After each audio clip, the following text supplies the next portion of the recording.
고모는 돈도 없잖아. 왜 오신 거예요? 조카의 그 말이 귓가에 맴돌았습니다. 저는 큰오빠 집 뒷방에 혼자 앉아 식은 떡국을 숟가락으로 저으며 생각했습니다. 내가 정말 아무것도 아닌 사람인가? 설날 아침이었습니다. 저 박순자는 72세입니다. 평생 독신으로 살아온 막내딸이자 내 오빠의 동생이죠. 명절마다 저는 오빠들의 집을 돌아가며 방문합니다. 올해는 큰오빠 박경수 오빠 댁 차례였어요. 오빠의 집은 강남의 고급 아파트였습니다. 40평이 넘는 넓은 거실에는 가족들이 모여 웃고 떠들고 있었어요. 형님, 올해 매출 어때요? 저희는 작년보다 30% 올랐어요. 둘째, 경호 오빠가 자랑스럽게 말했습니다. 부동산 임대업으로 큰돈을 번 오빠였죠. 우리 아들이 이번에 하버드에서 박사학위 받아요. 아버지 덕분이죠. 셋째, 경민 오빠의 부인이 웃으며 끼어들었어요. 교수인 오빠는 흐뭇한 표정으로 고개를 끄덕였습니다. 그래도 우리 막내가 제일이지. 병원 2개 운영하잖아. 큰오빠가 막내 경태 오빠를 치켜 세웠어요. 내 형제는 모두 성공했습니다. 사업가, 부동산 부자, 대학 교수, 의사. 그들은 자신들의 성공을 자랑하며 화기애애하게 웃었어요. 저는 부엌 앞에 서서 그 모습을 지켜봤습니다. 아무도 제게 순자야, 이리 와서 앉아라고 말하지 않았어요.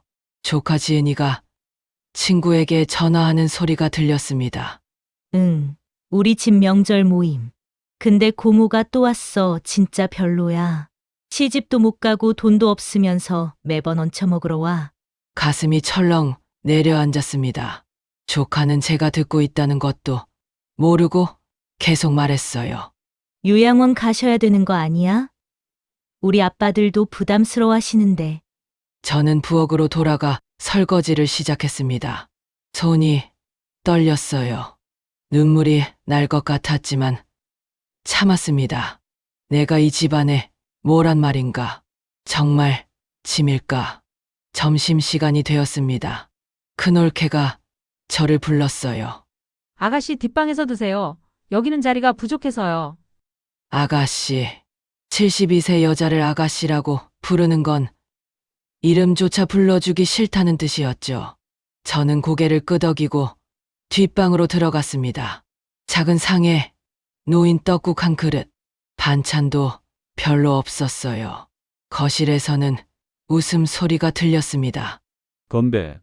올해도 우리 가족 건강하고 부자 되자. 저는 혼자 떡국을 떠먹었습니다. 목이 메였어요. 삼키기가 힘들었습니다. 언제까지 이렇게 살아야 하나? 식사를 마치고 낡은 가방을 열었습니다. 그 안에는 오래된 가계부가 들어있었어요. 30년 전부터 써온 가계부. 빨간색 표지가 해져서 테이프로 붙여놓았습니다. 첫 페이지를 펼쳤습니다. 1995년 3월 15일 큰오빠 사업자금 5천만 원. 손가락으로 숫자를 따라갔습니다. 1998년 7월 3일 둘째 오빠 건물 계약금 1억 원. 2005년 9월 20일 셋째 오빠 아들 유학비 8천만 원. 2010년 4월 10일 막내 오빠 병원 개원 자금 3억 원. 페이지를 넘길 때마다 숫자가 늘어났습니다. 마지막 페이지에는 총액이 적혀 있었어요. 총 10억 3천만 원. 저는 가계부를 가슴에 꼭 안았습니다. 오빠들은 모를 거야. 내가 얼마나 많은 걸 줬는지. 그때 큰오빠가 뒷방문을 벌컥 열었습니다. 순자야, 식사 끝났으면 설거지 좀 해. 그리고 오늘 저녁까지만 있다가 내일은 경원의 집으로 가. 저는 고개를 끄덕였어요. 말이 나오지 않았습니다. 오빠가 나가고 저는 창밖을 바라봤습니다. 눈이 내리고 있었어요. 하얀 눈이 세상을 덮고 있었습니다. 이번이 마지막이야. 이제 더 이상은 안 돼. 손에 쥔 가계부가 무거웠습니다. 30년의 무게였어요. 명절이 끝나고 저는 둘째 경호 오빠 집으로 옮겼습니다. 큰 오빠 집에서 하루만 있으라고 했거든요. 경호 오빠의 집은 강남의 신축 빌딩 한 층을 통째로 쓰는 펜트하우스였습니다. 부동산 임대업으로 번 돈으로 산 집이었죠. 언니 왔어요? 둘째 올케가 현관문을 열어줬는데 얼굴에는 반가움이라고는 없었습니다. 저는 작은 캐리어를 끌고 들어갔어요. 방은 저쪽 끝에 있어요. 창고 옆방 거기서 지내세요. 창고 옆방이라니. 저는 아무 말 없이 그쪽으로 향했습니다. 방문을 여니 곰팡이 냄새가 났어요. 창문도 없는 작은 방이었습니다. 여기서 자라는 거구나. 짐을 풀고 거실로 나왔습니다. 경호 오빠가 소파에 앉아 와인을 마시고 있었어요. 순자야, 왔어? 응. 오빠. 밥은 먹었어? 응. 큰오빠 집에서 먹고 왔어. 오빠는 고개만 끄덕이고 다시 TV를 봤습니다. 제게 앉으라는 말도 없었어요. 저녁 시간이 되었습니다. 올케가 식탁을 차렸는데 제 자리는 없었습니다. 언니, 저는 아, 언니는 나중에 드세요. 우리 먼저 먹을게요. 가족들이 식사를 하는 동안 저는 작은 방에서 기다렸습니다. 1시간쯤 지나서야 올케가 불렀어요. 언니 이제 드세요. 남은 거 있어요. 식탁에는 식은 밥과 국, 몇 가지 반찬이 남아 있었습니다. 저는 혼자 앉아서 밥을 먹었어요. 목이 메였습니다. 내가 뭐하러 이렇게 사나. 식사를 마치고 설거지를 했습니다. 그런데 올케가 거실에서 누군가와 통화하는 소리가 들렸어요. 언니 말이야. 시어머니도 아니고 왜 우리 집에 있어야 돼? 한 달에 한 번씩 돌아가며 있는 것도 이제 힘들어. 저는 설거지를 멈췄습니다. 맞아, 요양원 알아봐야 할 것 같아. 우리가 계속 이럴 수는 없잖아. 손에 들고 있던 그릇이 떨어질 뻔했어요. 간신히 붙잡고 다시 설거지를 계속했습니다. 3일째 되던 날이었습니다. 아침 식사 후 경호 오빠가 저를 불렀어요. 순자야, 우리 얘기 좀 하자. 응. 오빠. 오빠와 올케가 소파에 나란히 앉았습니다. 저는 그들 맞은편 의자에 앉았어요. 순자야, 너 나이가 이제 72이잖아. 응, 우리가 돌아가며 너를 돌보는 것도 이제 힘들어. 너도 알지? 가슴이 내려앉았습니다. 우리도 이제 나이가 있고 각자 생활이 있어. 너를 계속 이렇게는 못 돌봐. 올케가 끼어들었어요. 언니도 생각해 보세요. 이렇게 집집마다 돌아다니는 게 편하세요? 차라리 독립하시는 게. 독립. 저는 떨리는 목소리로 물었습니다. 돈이 있어야 독립하지. 나 월세방도 못 얻어. 경호 오빠가 한숨을 쉬었어요. 그러니까 말이야. 순자야, 너 평생 은행 다녔잖아. 그동안 모은 돈은 어디 갔어? 순간 말문이 막혔습니다. 그동안 모은 돈 전부 오빠들한테 줬는데 나 별로 없어. 에이, 그럴 리가. 30년 넘게 일했으면 퇴직금도 받았을 텐데. 올케가 의심하는 눈빛으로 저를 봤어요. 어디 숨겨놓은 거 아니에요? 솔직히 말씀하세요. 아니야. 진짜 없어. 그럼 그동안 번 돈은 다 어디 갔는데? 대답할 수 없었습니다. 오빠들한테 줬다는 말이 목구멍까지 올라왔지만 차마 입 밖으로 나오지 않았어요. 경호 오빠가 짜증 섞인 목소리로 말했습니다. 에휴, 답답해 순자야. 솔직히 말할게. 너 이제 우리한테 짐이야, 짐. 그 말이 가슴에 박혔습니다. 독립도 못하고 돈도 없고 매번 우리한테 의지하고. 너 나이에 그게 말이 돼? 오빠, 우리도 이제 지쳤어? 형님들도 다들 그렇게 생각해. 짐이 되지 마, 제발. 저는 아무 말도 할 수 없었습니다. 눈물이 흐를 것 같아서 고개를 숙였어요. 다음 주까지만 있다가 셋째 형님 댁으로 가. 그리고 형님들이랑 얘기해서 앞으로 어떻게 할지 결정하자. 그날 밤 작은 방에서 저는 가방을 열었습니다. 30년 묵은 가계부가 그 안에 있었어요. 떨리는 손으로 페이지를 넘겼습니다. 1998년 7월 3일. 경호. 오빠 첫 번째 건물 계약금 1억 원. 2003년 5월 12일. 경호. 오빠 두 번째 건물 계약금 8천만 원. 2015년 10월 8일. 경호. 오빠 펜트하우스 구입 지원 5천만 원. 총 2억 3천만 원. 제가 경호 오빠에게 준 돈이었습니다. 저는 가계부를 가슴에 안았어요. 눈물이 주르륵 흘러내렸습니다. 짐이라고? 내가 짐이라고? 그때 결심했습니다. 이제 말해야겠어. 진실을 밝혀야겠어. 휴대폰을 꺼내 오래된 연락처를 찾았습니다. 김예숙. 30년 전 같이 은행에서 일했던 동료였어요. 지금은 변호사가 됐다고 들었습니다. 메시지를 보냈어요. 혜수가. 나 순자야. 법적인 조언 좀 구하고 싶은데 만날 수 있을까? 답장이 금방 왔습니다. 순자야, 오랜만이다. 물론이지. 내일 만나자. 저는 휴대폰을 꼭 쥐었습니다. 이제 시작이야. 일주일 후 저는 셋째 경민 오빠 댁으로 옮겼습니다. 경민 오빠는 대학 교수였어요. 집은 서울대학로 근처 고급 타운하우스였습니다. 책으로 가득한 서재, 클래식 음악이 흐르는 거실, 지적인 분위기가 물씬 풍겼죠. 순자 왔어. 오빠는 책을 읽다가 고개만 들어 인사했습니다. 안경 너머로 차가운 눈빛이 느껴졌어요. 응, 오빠. 경호 오빠가 이쪽으로 가라고 해서. 그래, 방은 지하실에 마련해뒀어. 거기 쓰면 돼. 지하실. 저는 계단을 내려가 작은 방문을 열었습니다. 습한 공기와 곰팡이 냄새, 작은 창문 하나만 있는 방이었어요. 여기가 내 방이구나. 짐을 풀고 위층으로 올라갔습니다. 올케가 식사 준비를 하고 있었어요. 언니 저녁 식사는 지하에서 하세요. 따로 갖다 드릴게요. 같이 먹으면 안 돼.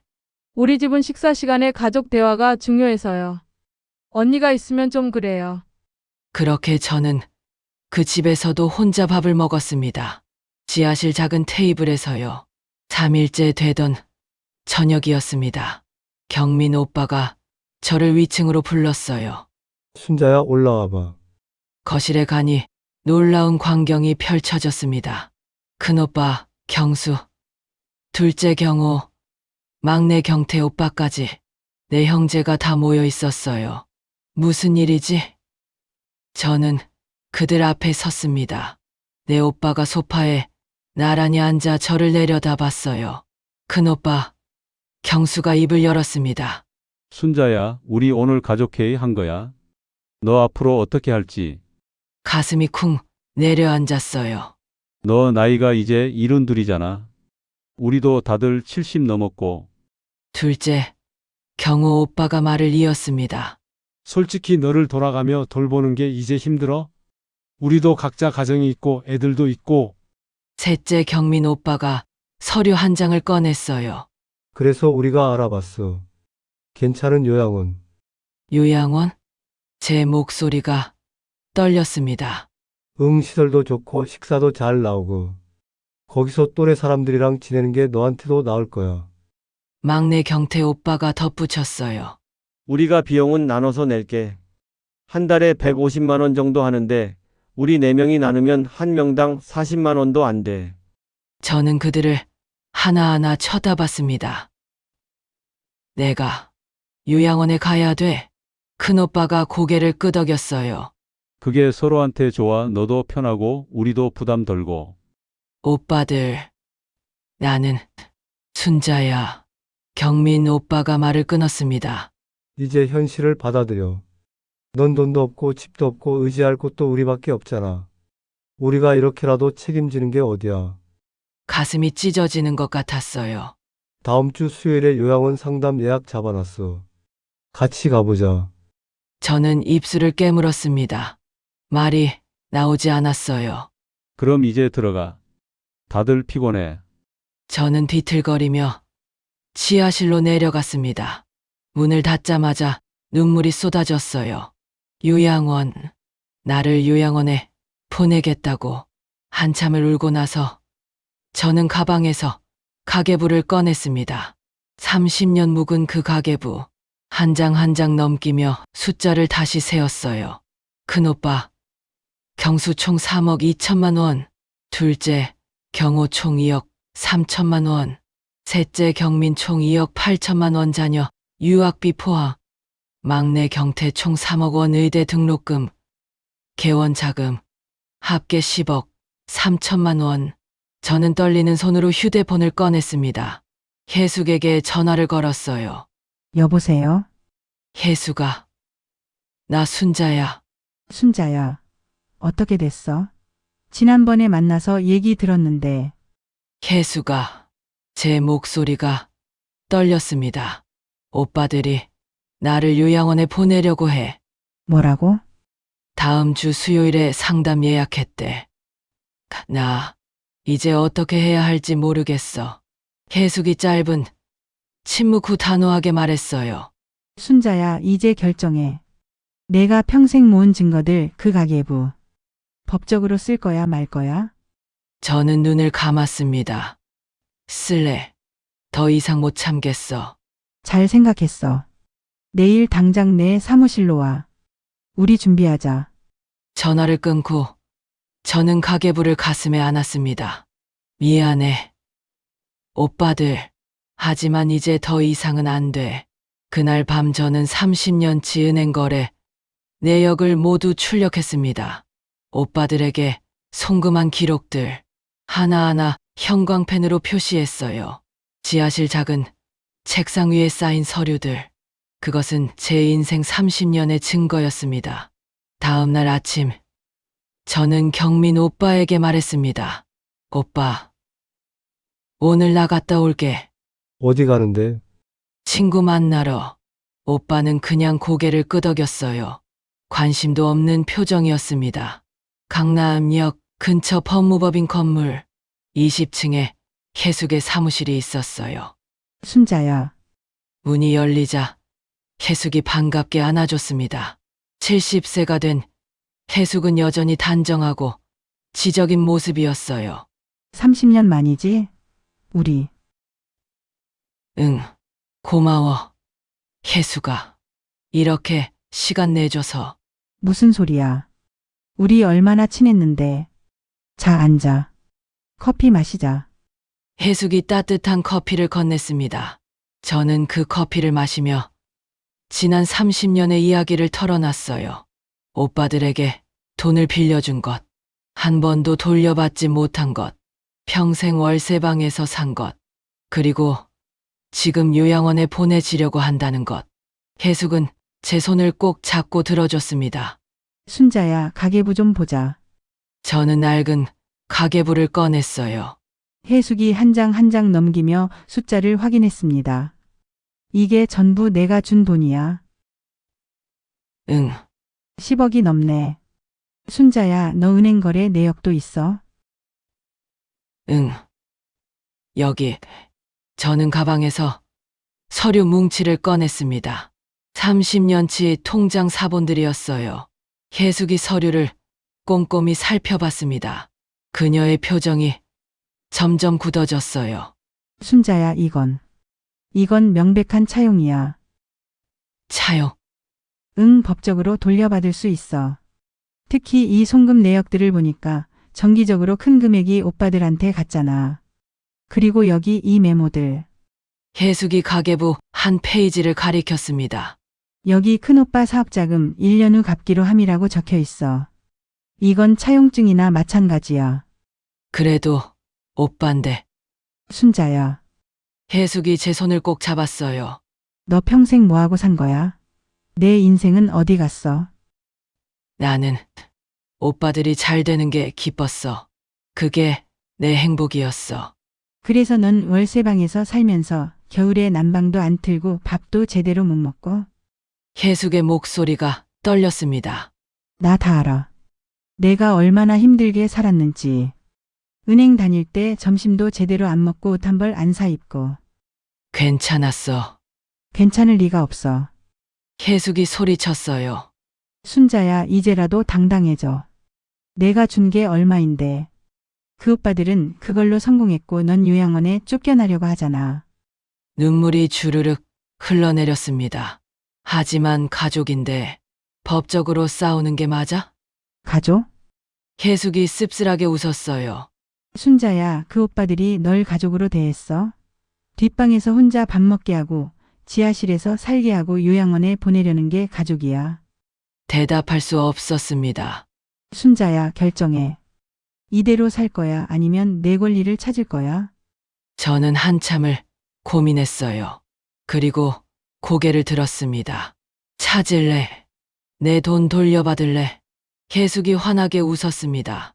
잘 생각했어. 그럼 우리 시작하자. 먼저 내용 증명부터 보낼 거야. 내용 증명. 응, 오빠들한테 돈 돌려달라는 공식 통지서. 그걸 보내고 반응을 보는 거지. 그날 오후 혜숙과 저는 내용 증명 문서를 작성했습니다. 차용금 반환 청구의 건 수신인 박경수, 박경호, 박경민, 박경태, 발신인 박순자. 본인은 지난 30년간 수신인들에게 총 10억 3천만 원을 차용금 명목으로 송금하였으나 현재까지 반환받지 못하였습니다. 문서를 다 작성하고 나니 가슴이 두근거렸어요. 이걸 정말 보내는 거야? 응, 우편으로 보내면 3일 안에 오빠들한테 도착할 거야. 그럼 오빠들이 뭐라고 할까? 혜숙이 진지하게 말했어요. 두 가지야. 하나는 돌려주겠다고 하거나 아니면 거짓말이라고 부정하거나. 만약 부정하면 그럼 법정에서 보는 거지. 우리는 증거가 있잖아. 저는 내용 증명 봉투를 만지작거렸습니다. 이제 돌아갈 수 없구나. 순자야, 후회하지 않아? 응. 이제 더 이상 참을 수 없어. 사무실을 나와 집으로 돌아가는 길. 저는 스마트폰으로 내용 증명 발송 완료 문자를 받았어요. 3일 후면 오빠들한테 도착하겠지. 가슴이 두근거렸습니다. 두려움과 기대감이 뒤섞였어요. 이제 시작이야. 집에 도착하니 경민 오빠가 전화를 하고 있었습니다. 응, 형님 다음 주 수요일 요양원 같이 가는 거 맞지? 알았어. 요양원. 저는 가슴이 철렁했어요. 3일 후면 모든 게 달라질 거야. 3일이 지났습니다. 저는 경민 오빠 집 지하실에서 초조하게 기다렸어요. 혜숙에게서 문자가 왔습니다. 내용 증명 모두 도착했어. 이제 반응 기다리는 거야. 오후 2시쯤이었습니다. 갑자기 위층에서 고함 소리가 들렸어요. 이게 무슨 소리야? 큰오빠 경수의 목소리였습니다. 저는 계단을 올라가 거실로 갔어요. 내 오빠가 모두 모여 있었습니다. 각자 손에 등기우편 봉투를 들고 있었어요. 순자, 이게 뭐야? 큰오빠가 내용 증명 서류를 흔들며 소리쳤습니다. 차용금 반환 청구? 10억 3천만 원? 너 미쳤어? 둘째, 경호 오빠도 화를 냈어요. 순자야, 이게 무슨 장난이야? 우리한테 돈을 빌려줬다고? 셋째, 경민 오빠가 서류를 자세히 읽었습니다. 여기 보니까 날짜별로 다 적혀 있네. 1995년부터 2024년까지. 막내 경태 오빠가 비웃었어요. 에이, 거짓말이겠지. 순자가 무슨 돈이 있다고. 저는 가방에서 가계부를 꺼냈습니다. 30년 묵은 빨간 가계부. 거짓말이 아니야. 오빠들, 여기 다 있어. 가계부를 식탁 위에 펼쳤습니다. 첫 페이지. 1995년 3월 15일. 큰오빠, 경수, 4억, 미천, 5천만 원. 큰오빠 말 1년 후 갚을게. 큰오빠의 얼굴이 하얗게 질렸어요. 두 번째 페이지. 1998년 7월 3일. 둘째 오빠, 경호. 첫 번째 건물 계약금 1억 원. 경호 오빠 말 이자 붙여서 갚을게. 경호 오빠가 입을 다물었습니다. 5번째 페이지. 2005년 9월 20일. 셋째 오빠 경민. 아들 유학비 3천만 원. 2008년 4월 10일.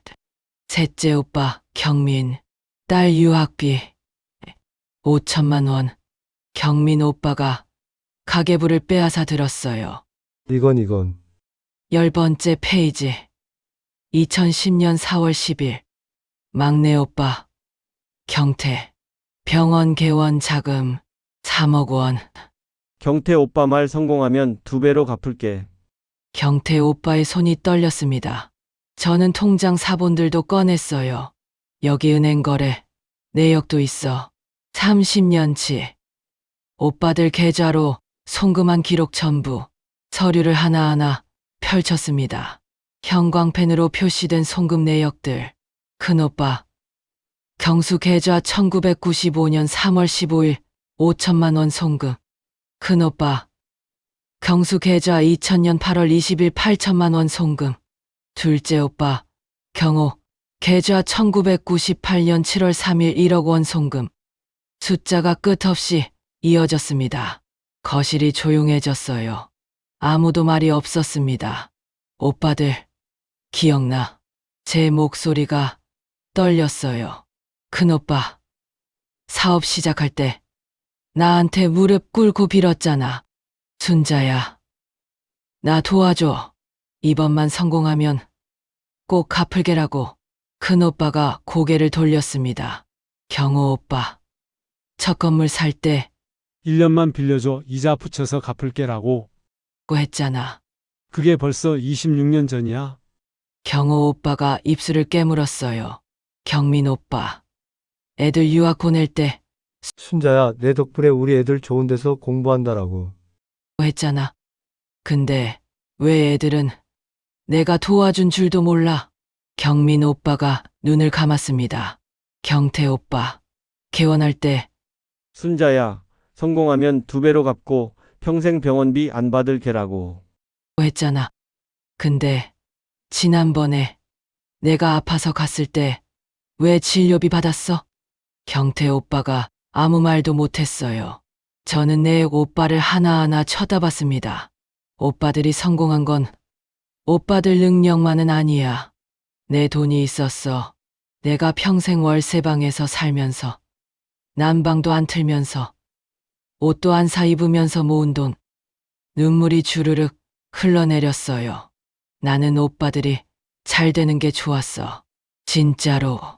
그래서 기쁜 마음으로 도와줬어. 그럼 경호 오빠가 조심스럽게 말했습니다. 왜 이제 와서 돌려달라고 해? 오빠. 제 목소리가 커졌어요. 오빠들은 나를 뭐라고 했어? 짐이라고 했잖아. 요양원 보내려고 했잖아. 내 오빠가 고개를 떨궜습니다. 30년간 내가 도와준 건 다 잊어버리고 나한테 시집도 못 간 불쌍한 늙은이라고 했잖아. 큰오빠가 입을 열었어요. 순자야, 그건 우리가 잘못했어. 미안해. 그런데 이건 가족 간의 일이잖아. 법까지 갈 필요가. 가족. 저는 웃었습니다. 쓸쓸한 웃음이었어요. 오빠들이 나를 가족으로 대했어? 명절마다 뒷방에서 밥 먹게 하고 지하실에서 자게 하는 게 가족이야? 그건 이제 그만해요. 오빠들, 내 돈 돌려줘요. 경민 오빠가 화를 냈습니다. 야, 순자야. 이게 무슨 배신이야. 우리 형제잖아. 형제라면 돈 갚아요. 제 목소리는 단호했습니다. 막내 경태가 비웃었어요. 에이 순자야, 그게 언제적 일인데. 시효도 다 지났어. 법적으로 청구 못해. 그때 초인종이 울렸습니다. 문을 열자 혜숙이 서 있었어요. 안녕하세요. 저는 변호사 김혜숙입니다. 박순자 씨의 법률 대리인이고요. 내 오빠의 얼굴이 굳었습니다. 혜숙이 서류 가방을 열었어요. 시효 걱정하시는 것 같은데 걱정 마세요. 최근 5년 이내 송금 건만 해도 4억이 넘고 그 이전 건들도 인정 약속 메시지들이 있어서 시효 중단 사유가 됩니다. 해숙이 또 다른 서류를 꺼냈습니다. 그리고 이건 박순자 씨의 통장 잔고 추이표입니다. 30년간 월급의 70%를 오빠들께 송금하셨고 본인은 평균 월 50만 원으로 생활하셨네요. 내 오빠가 서류를 들여다봤어요. 법적으로 충분히 승소 가능합니다. 원하시면 지금이라도 합의하시죠. 아니면 법정에서 뵙겠습니다. 큰오빠가 벌떡 일어났습니다. 순자야, 정말 이럴 거야? 우리 법정까지 가야 돼? 오빠가 선택해요. 돈 갚든지 법정에서 보든지. 이 배은망덕한 년이. 큰오빠가 소리쳤어요. 우리가 너 키워준 거 다 잊었어? 부모님 돌아가시고 우리가 없었으면 넌 어떻게 살았겠어? 그 말에 제 안에 무언가가 끊어졌습니다. 키워줬다고 제 목소리가 차갑게 변했어요.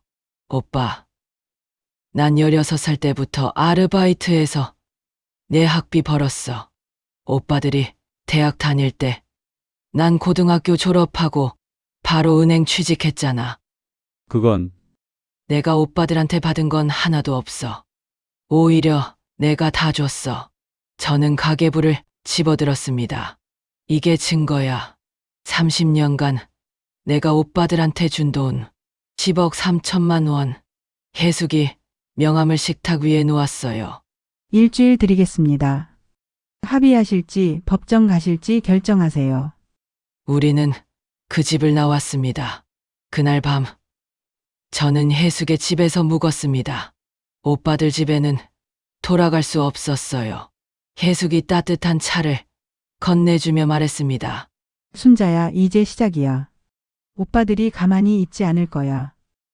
알아. 각오는 했어. 다음 날 아침 휴대폰이 미친 듯이 울렸어요. 첫 번째 전화는 큰오빠였습니다. 순자야, 너 정신 나갔어? 가족을 고소해? 돈 갚으면 안 해도 돼요. 야, 이 배신자야.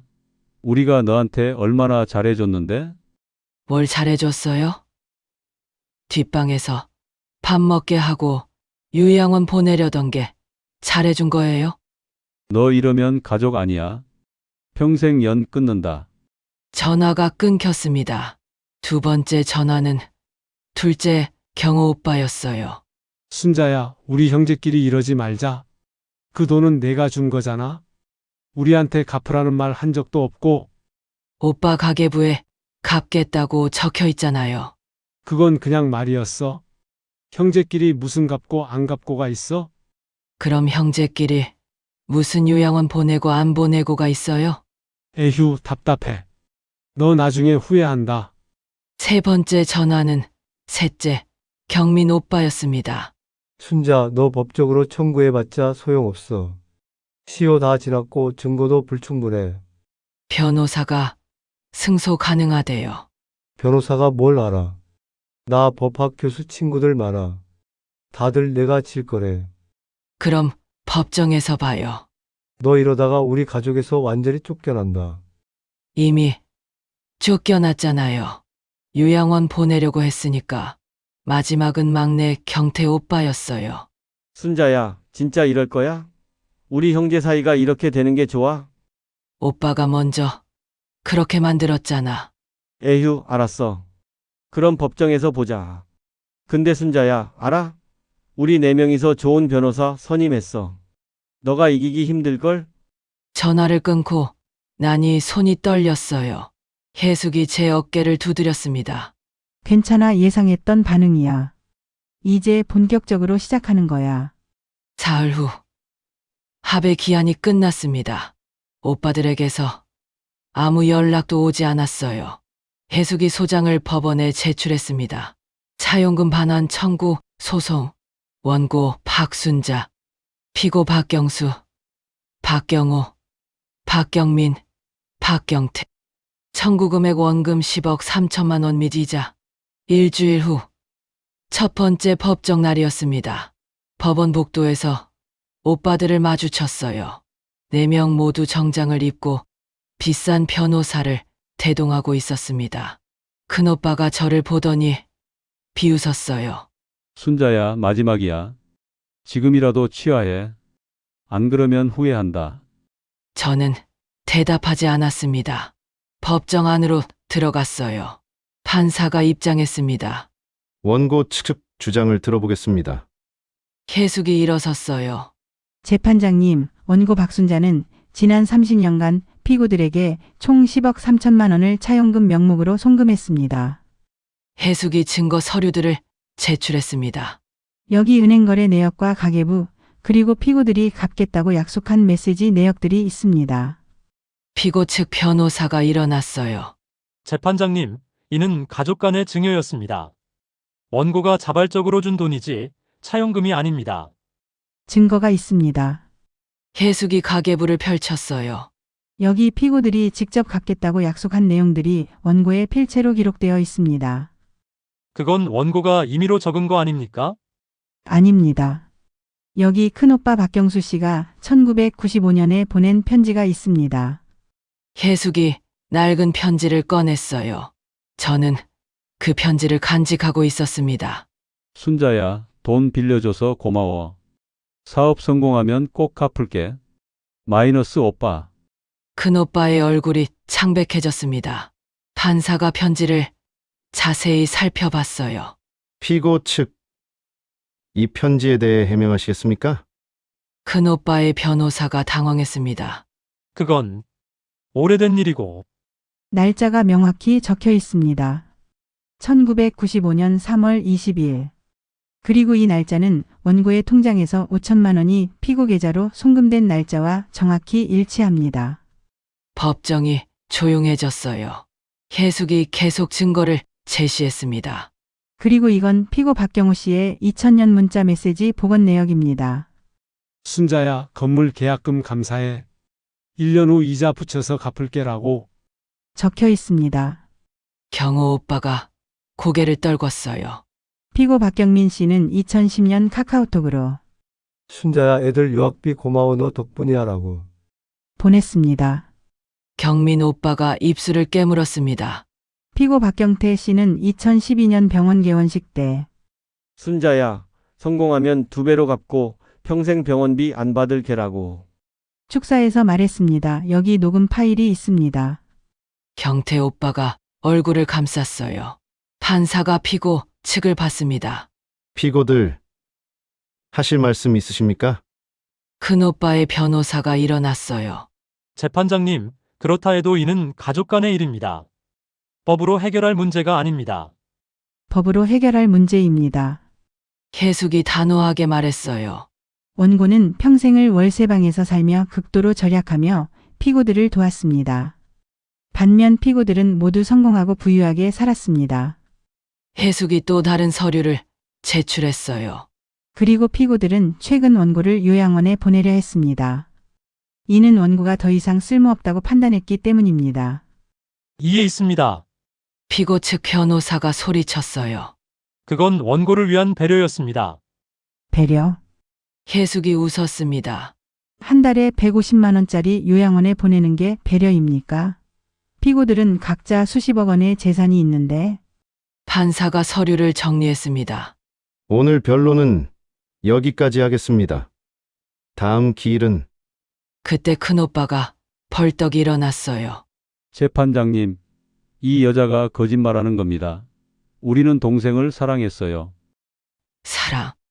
제가 일어났습니다. 오빠, 나를 사랑했다고요?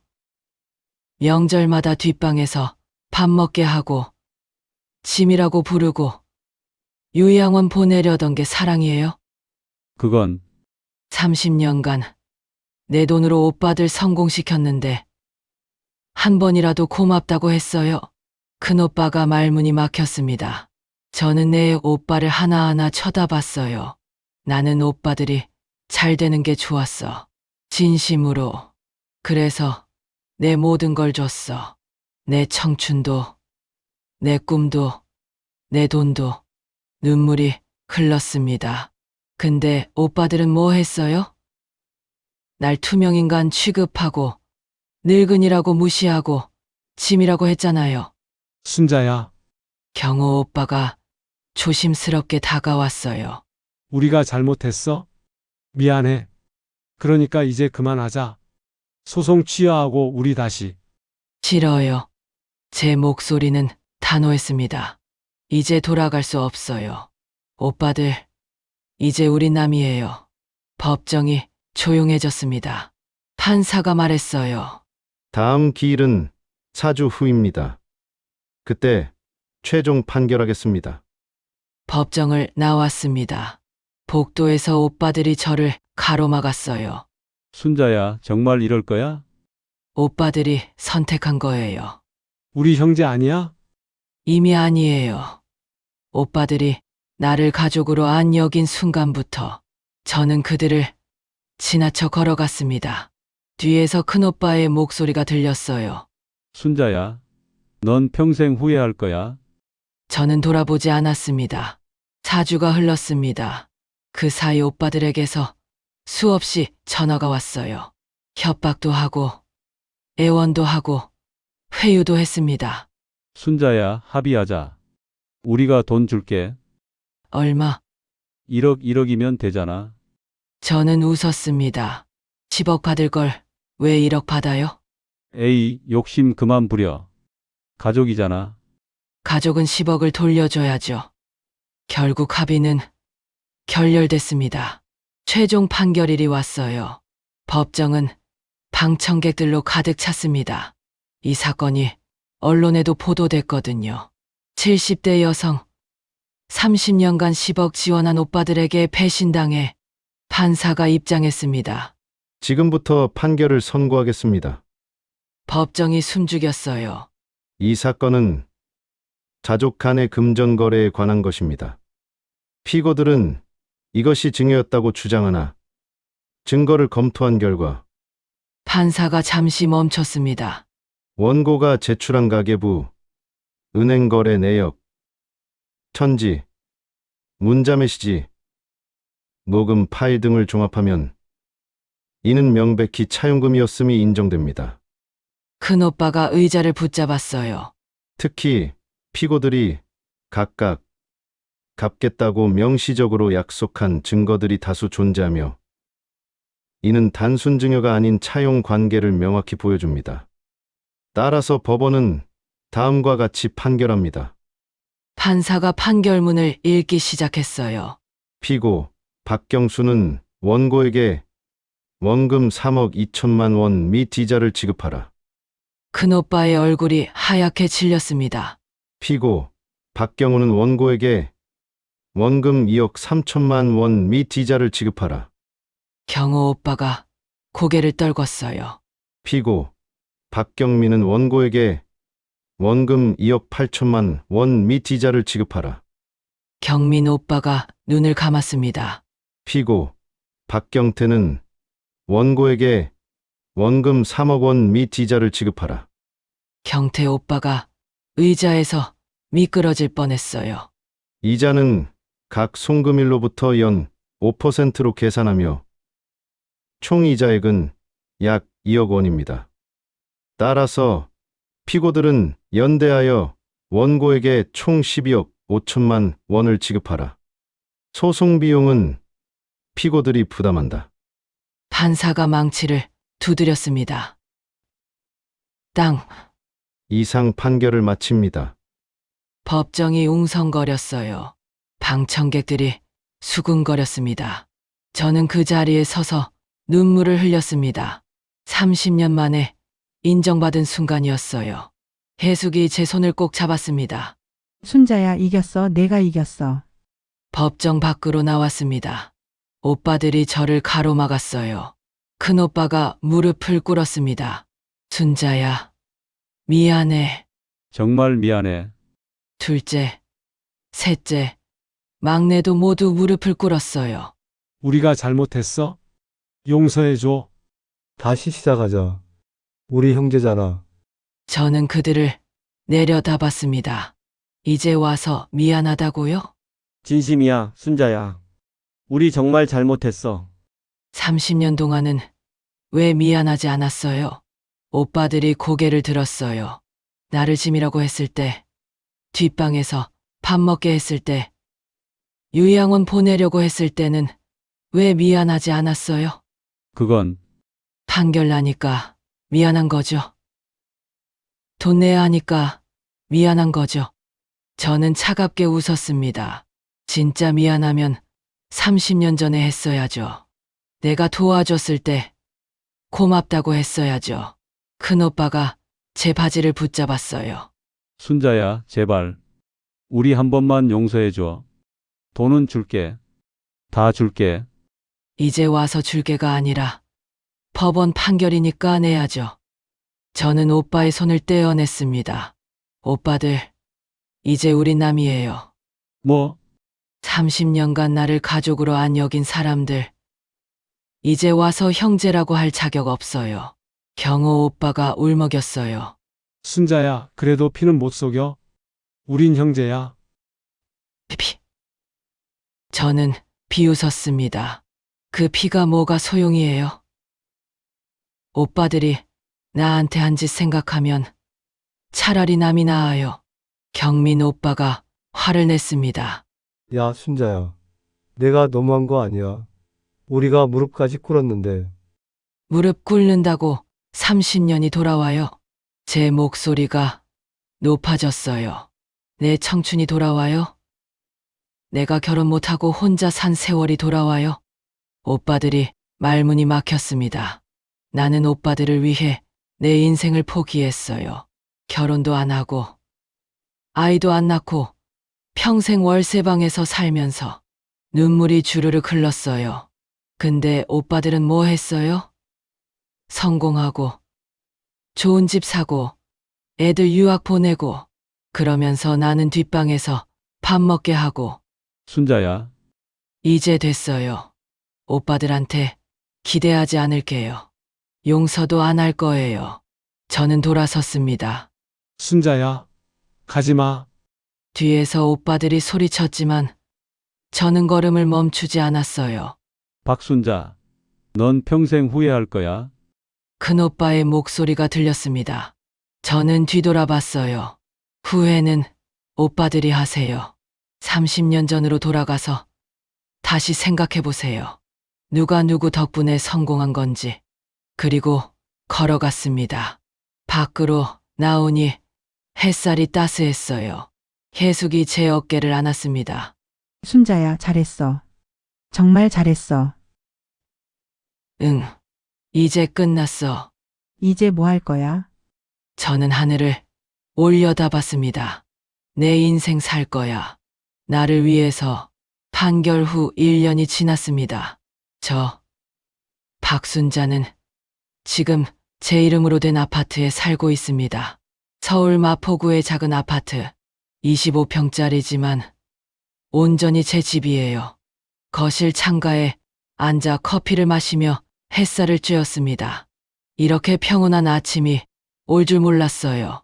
오빠들은 판결 이후 돈을 나눠서 갚았습니다. 억지로 마지못해.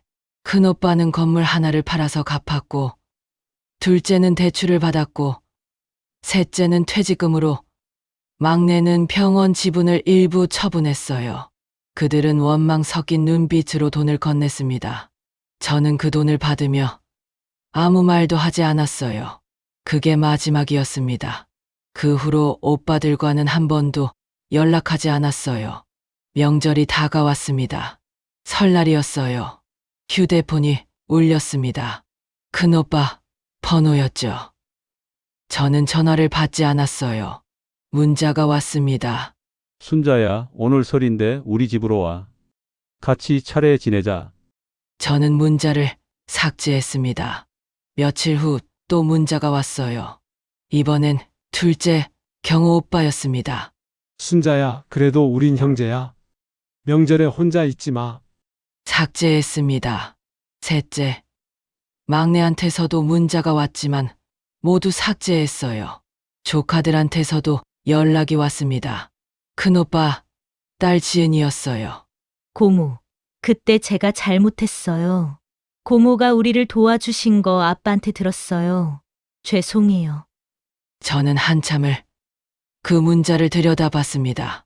그리고 답장을 보냈어요. 용서는 해. 하지만 다시 만날 생각은 없어. 잘 살아. 그게 조카와 주고받은 마지막 문자였습니다. 어느 봄날 혜숙과 함께 카페에 앉아 있었어요. 순자야, 요즘 어때? 혼자 사는 거 좋아. 정말 좋아. 외롭지 않아? 아니, 오히려 평온해. 오빠들이랑 있을 때보다 훨씬. 혜숙이 미소 지었습니다. 보기 좋다, 내가 웃는 거. 응. 나도 오랜만에 웃는 것 같아. 저는 커피를 한 모금 마셨어요. 혜수가 고마워. 내가 없었으면 난 아직도 지하실에서 살고 있었을 거야. 무슨 소리야? 내가 한 게 뭐가 있어? 다 내 용기야. 그날 오후 집으로 돌아와 책장을 정리했습니다. 그 옛날 낡은 가계부가 눈에 띄었어요. 30년 묵은 빨간 가계부. 저는 그 가계부를 집어들었습니다. 한 장 한 장 넘기며 숫자들을 다시 봤어요. 이게 내 인생이었구나. 그리고 가계부를 쓰레기통에 넣었습니다. 이제 더 이상 필요 없어.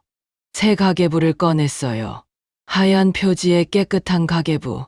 첫 페이지에 펜을 들고 적었습니다. 2025년 4월 1일. 새로운 시작. 그 아래 적었어요. 나를 위한 돈, 나를 위한 시간, 나를 위한 인생. 그리고 웃었습니다. 진심으로. 며칠 후 동사무소에 갔습니다. 자원봉사 신청을 하려고요. 어떤 봉사를 하고 싶으세요? 혼자 사시는 어르신들 도와드리고 싶어요. 말벗도 되어드리고 집안일도 도와드리고. 아, 좋으시네요. 그럼 여기 신청서 작성해 주세요. 신청서를 작성하며 생각했어요. 나처럼 외로웠던 사람들을 돕고 싶어 봉사활동을 시작했습니다. 매주 목요일 혼자 사시는 할머니 댁을 방문했어요. 순자 씨 오셨어요? 네. 할머니, 오늘은 뭐 드시고 싶으세요? 아이고, 그냥 순자 씨 얼굴 보는 게 좋아요. 할머니와 이야기를 나누고 밥을 해드리고 청소를 도와드렸습니다. 할머니가 제 손을 잡으며 말했어요. 순자 씨는 참 착해요. 가족들이 복 받았겠어. 저는 씁쓸하게 웃었습니다. 저는 가족이 없어요. 할머니. 네? 그럼 혼자세요. 네, 혼자 살아요. 할머니가 제 손을 꼭 잡았어요. 그럼 나하고 가족하자. 내 딸 되어줘. 눈물이 핑 돌았습니다. 할머니. 가족은 피로 맺어지는 게 아니야. 마음으로 맺어지는 거지. 그날 저는 한참을 울었어요. 할머니 품에서요. 여름이 왔습니다. 저는 제주도 여행을 갔어요. 평생 처음으로 혼자 떠나는 여행이었습니다. 바닷가에 앉아 파도를 바라봤어요. 시원한 바람이 불었습니다. 이렇게 평온할 수 있구나. 휴대폰이 울렸습니다. 모르는 번호였어요. 여보세요? 순자 고모세요. 저 경태 오빠 아들 민수예요. 막내 오빠 아들이었습니다. 무슨 일이야? 고모, 저희 아버지가 많이 아프세요. 가슴이 철렁했어요. 뭐가 아프신데? 암이에요. 3기래요. 고모, 한 번만 병문안 와주시면 안 될까요? 저는 한참을 침묵했습니다. 민수야. 네, 고모. 고모는 더 이상 너희 가족이 아니야. 하지만 내 아버지한테 전해줘. 잘 치료받으라고. 그리고 후회하지 말라고. 고모. 미안하지만 난 안 갈 거야. 전화를 끊었습니다. 가슴이 아팠어요. 조금은. 하지만 돌아가지 않았습니다. 내가 가면 또 시작이야. 또 나를 필요로 하고 또 이용하고. 바다를 바라봤습니다. 파도가 밀려왔다가 썰물처럼 빠져나갔어요. 이제는 나를 위해 살 거야. 가을이 왔습니다. 혜숙이 저를 저녁 식사에 초대했어요. 혜숙의 가족들과 함께하는 자리였습니다. 순자 이모, 혜숙의 손녀가 반갑게 안겼어요. 우리 예은이 컸네. 이모. 다음 주 제 생일인데 오실 거죠? 그럼 당연하지. 혜숙의 가족들과 따뜻한 저녁을 먹었습니다. 웃고 떠들고 행복한 시간이었어요. 식사 후 혜숙이 조용히 물었습니다. 순자야, 후회하지 않아? 오빠들이랑 완전히 끄는 거. 저는 창밖을 바라봤어요. 가끔은 아쉬워. 그래도 형제인데 하고. 그럼 하지만 후회는 안 해. 내가 용서했으면 또 똑같았을 거야. 또 이용당하고 또 무시당하고. 혜숙이 고개를 끄덕였어요. 넌 정말 강해졌어, 순자야. 응. 이제야 나를 위해 사는 법을 배웠어. 겨울이 다시 왔습니다. 어느 추운 날, 집 근처 카페에서 창밖을 보고 있었어요.